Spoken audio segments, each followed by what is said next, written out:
l'abstention et la surabstention que nous connaissons depuis plusieurs élections. Si nous avons cette abstention prévisionnelle, là, je crois comprendre, de 27%.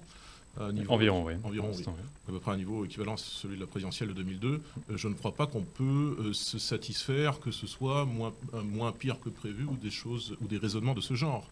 Nous avons un immense problème d'abstention qui est lié au fait que rien n'est fait véritablement pour intéresser les citoyens à la vie démocratique. Rien n'a été fait, notamment, et désolé d'y revenir, concernant les débats télévisés, puisque, encore une fois, le président candidat s'est dérobé au débat, ce qui ne donne pas envie aux Français, naturellement, de s'intéresser à l'élection. Et puis, il y a ce scandale que nous connaissons depuis maintenant plusieurs élections, qui est celui de la distribution des professions de foi des bulletins de vote aux 50 millions d'électeurs, qui a été assuré par une société privée aux élections départementales et régionales.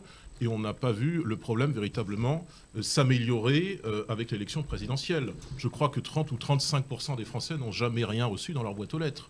Moi-même, si je ne savais pas qu'il y avait une élection présidentielle, si je ne m'informais pour mon vote qu'à partir de la profession de foi que je serais censé recevoir dans ma boîte aux lettres, eh bien finalement je ne serais pas allé voter aujourd'hui parce que je n'ai rien reçu. Et j'ai des dizaines de témoignages et chacun dans son entourage a des témoignages de personnes qui soit n'ont rien reçu, soit ont reçu des enveloppes incomplètes, soit ont reçu des bulletins en doublon, soit ont reçu des professions de foi sans bulletin de vote, soit, enfin voilà, toutes sortes de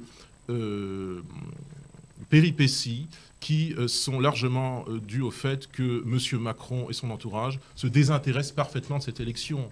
M. Macron veut simplement être réélu par reconduction tacite. M. Macron se contrefout de l'abstention. Valérie Opelt a dû s'en aller, donc mais qu'elle s'en aille, Madame Opelt, et que son président, entre guillemets, s'en aille au soir du 24 avril. Parce que les Français en ont ras-le-bol de ce je m'en foutisme